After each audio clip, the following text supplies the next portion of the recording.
প্রিয় শিক্ষার্থীবৃন্দ, আজ একাদশ শ্রেণীর অর্থনীতি প্রথম পত্রের দ্বিতীয় অধ্যায়।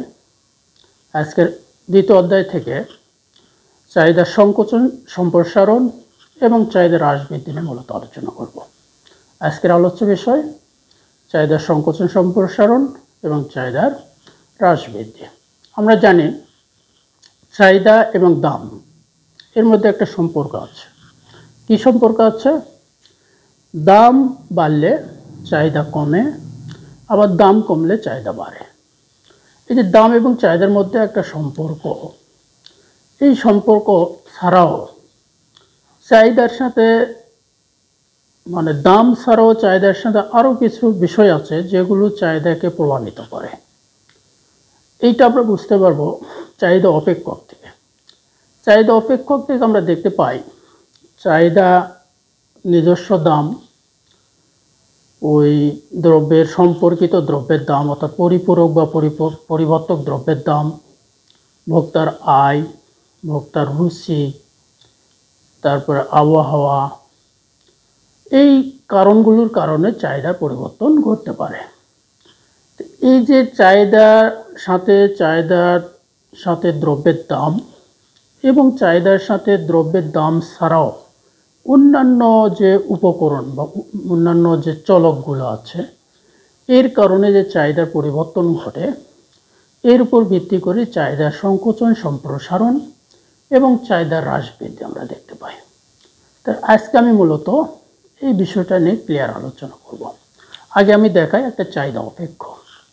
চাহিদা অপেক্ষ QX = function of PX, PY, তারপরে I, তারপরে হচ্ছে T, তারপরে ছোট হাতের T, তারপরে ওয়েদার।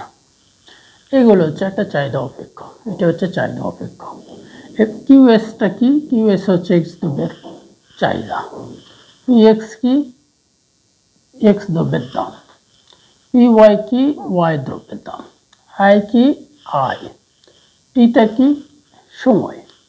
আর এই ছোট হাতের টি কি? এটা হচ্ছে টেস্ট, রুচি। আর ডব্লিউ কি? ওয়েদার। আমি একটু লিখে দিই। QX হচ্ছে X দ্রব্যের দাম, X দ্রব্যের দাম। PX হচ্ছে X দ্রব্যের এটা X দ্রব্যের পরিমাণ, X দ্রব্যের পরিমাণ। আর এটা হচ্ছে X দ্রব্যের দাম। PY হচ্ছে Y দ্রব্যের দাম। আর আয়তে হচ্ছে কি? ইনকাম বা আয়, আয়। টিতে হচ্ছে কি? সময়, সময়। আর টিতে হচ্ছে কি? রুচি। আর ওয়েদারতে কি? আবহাওয়া,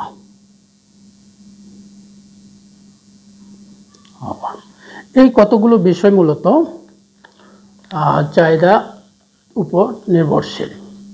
এখন ঘটনা হলো যে আমার প্রশ্ন কি ছিল? চাহিদার সংকোচন, সম্প্রসারণ এবং চাহিদার হ্রাস বৃদ্ধি। এখন বিষয়টা আমি একটু এখানে ক্লিয়ার করি, তাহলে বোঝা যাবে। এখন এই যে X দ্রব্যের পরিমাণ, X দ্রব্যের পরিমাণের সাথে X দ্রব্যের দামের সম্পর্ক, X দ্রব্যের পরিমাণের সাথে X দ্রব্যের দামের সম্পর্ক, অর্থাৎ দাম পরিবর্তন হলে পরিমাণের চাহিদার পরিবর্তন ঘটতেছে। নিজস্ব দ্রব্যের দামের পরিবর্তনের ফলে চাহিদার যদি পরিবর্তন ঘটে, তাহলে এটিকে বলা হচ্ছে মূলত চাহিদার সংকোচন, সম্প্রসারণ। অর্থাৎ দামের পরিবর্তনের ফলে যদি চাহিদার পরিবর্তন ঘটে, দাম বাড়লে চাহিদা কমে এবং দাম কমলে চাহিদা বাড়ে, এই ঘটনা যদি ঘটে তাহলে এটা হচ্ছে চাহিদার সংকোচন, সম্প্রসারণ। আর এইটা বাদে কোনটা বাদে? এই দাম বাদে, দাম স্থির, স্ট্যান্ড। এই দাম বাদে এই বাকিগুলো, এই বাকি যে কোনো একটির বা যে কোনো সবগুলোর পরিবর্তনের ফলে যদি চাহিদার পরিবর্তন ঘটে, দাম স্থির, দামের কোনো পরিবর্তন হবে না, দামের কোনো পরিবর্তন ছাড়াই যদি এই চাহিদা অপেক্ষকের এই অন্যান্য চলকের প্রভাবে বা অন্যান্য চলকের কারণে যদি চাহিদার পরিবর্তন ঘটে, তাহলে এটা হচ্ছে মূলত চাহিদার হ্রাস বৃদ্ধি। এটি হলো মূলত চাহিদার হ্রাস বৃদ্ধি। এখন আমি ব্যাপারটা ক্লিয়ার করে দিচ্ছি। চাহিদার সংকোচন সম্প্রসারণ, চাহিদার 1 নম্বর দিয়ে চাহিদার সংকোচন সম্প্রসারণ, চাহিদার সংকোচন সম্প্রসারণ।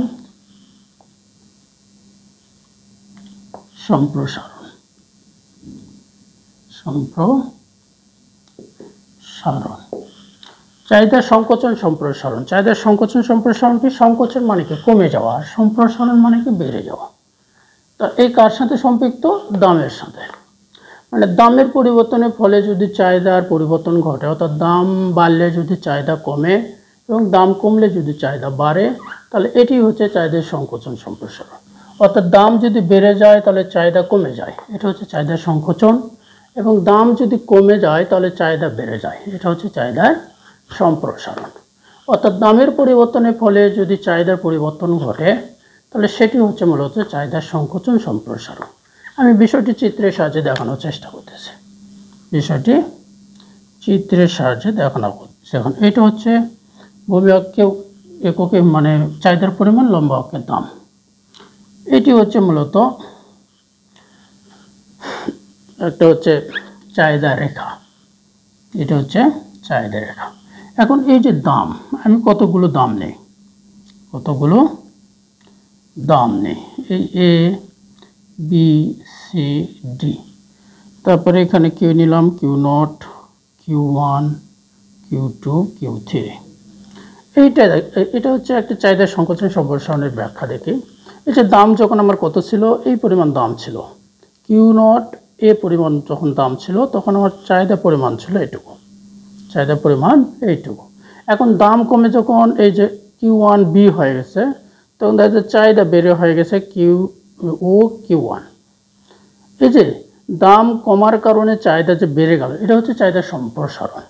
অনুরূপভাবে দাম যখন সি কিউ টু হয়ে গেছে তখন চাহিদা বেড়ে হচ্ছে ও কিউ টু।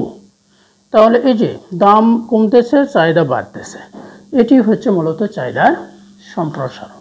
মানে একদিকে দাম কমতেছে, অপর দিকে চাহিদা বাড়তেছে। তাহলে এর থেকে দাম কমে যখন বি এতে আসছে তখন চাহিদা এটুকু বেড়ে গেছে, বি এর থেকে দাম যখন সি এতে আসছে তখন চাহিদা কিউ টু বেড়ে গেছে, আবার সি এর থেকে যখন ডি এতে আসছে তখন চাহিদা কিউ থ্রি বেড়ে গেছে। তো এই যে একদিকে দাম কমতেছে, অপর দিকে চাহিদা বাড়তেছে, এটি মূলত হচ্ছে চাহিদার সম্প্রসারণ। এখন তাহলে চাহিদার সংকোচন কি? চাহিদার সংকোচন হচ্ছে এই উল্টা দিকে আসবে। অর্থাৎ দাম যখন কিউ থ্রি ডি ছিল তখন চাহিদা ছিল ও কিউ থ্রি। এখন দাম বেড়ে যখন কিউ টু সি হচ্ছে তখন চাহিদা কমে হচ্ছে ও কিউ টু। এই যে দাম বেড়ে যাওয়ার কারণে আগে কিউ থ্রি ও পরিমাণ চাহিদা ছিল, চাহিদা কমে হলো ও কিউ টু হয়ে গেল, এই যে চাহিদা কমে গেল, তাহলে এটা হচ্ছে চাহিদার সংকোচন। অনুরূপভাবে দাম যখন বি আসছে তখন চাহিদা কমে গেছে ও কিউ ওয়ান, তারপরে দাম যখন বেড়ে কিউ নট এ হচ্ছে তখন চাহিদা কমে হচ্ছে ও কিউ নট। এই যে দাম বেড়ে যাচ্ছে, চাহিদা কমে যাচ্ছে, এটি হচ্ছে মূলত চাহিদা সংকোচন। তাহলে চাহিদার সংকোচন সম্প্রসারণটা আমরা বুঝে গেছি। এখন আসি চাহিদার হ্রাস বৃদ্ধি। চাহিদার হ্রাস বৃদ্ধি, চাহিদার হ্রাস বৃদ্ধি, চাহিদার হ্রাস বৃদ্ধি, চাহিদার হ্রাস বৃদ্ধি। এই চাহিদার হ্রাস বৃদ্ধিটা কি? আমি আগে বলছি যে এখানে দামের পরিবর্তন হবে না, দামের কোনো পরিবর্তন ছাড়াই চাহিদা অপেক্ষকের অন্যান্য চলকের কারণে যদি চাহিদার পরিবর্তন ঘটে তাহলে সেটি হলো চাহিদার হ্রাস বৃদ্ধি। তাহলে দামের পরিবর্তন ছাড়াই যদি দাম স্থির থাকা অবস্থায় যদি চাহিদা অপেক্ষকের অন্যান্য চলকের পরিবর্তনের ফলে চাহিদার পরিবর্তন ঘটে তাহলে সেটি হবে মূলত চাহিদার হ্রাস বৃদ্ধি। বিষয়টা আমি চিত্রে দেখানোর চেষ্টা করতেছি। ও কিউ নট পি, এখানে দাম স্থির, সাপোজ দাম হচ্ছে পি নট, দাম হচ্ছে পি নট। তো এখানে আমি একটা চাহিদা রেখা নেই ডি নট, সেক্ষেত্রে এই ভারসাম্য অবস্থার পরিমাণ হচ্ছে কিউ নট, পরিমাণ হচ্ছে কিউ নট। এখন দেখা গেল যে চাহিদার ওই যে অপেক্ষকের অন্যান্য চলক, এই চলকের কারণে যদি চাহিদার কি হয় পরিবর্তন ঘটে, অর্থাৎ চাহিদা যদি বেড়ে যায়, চাহিদা যদি বেড়ে যায় তাহলে কি করবে, এই চাহিদা রেখার ডান দিকে হবে। চাহিদার পরিমাণ যদি বেড়ে যায় তাহলে এই মূল চাহিদা রেখার ডান দিকে নতুন একটি চাহিদা রেখা হবে, সেটি হচ্ছে এইরকম। সাপোজ D2 D2, এই D2 D2 হওয়ার কারণে এখানে ইউ নট ছিল, এখানে E2 একটা ভারসাম্য নতুন বিন্দু পেয়েছে। এই E2 যখন ভারসাম্য নতুন বিন্দু পেয়েছি তখন আমার চাহিদা এখানে হচ্ছে Q2।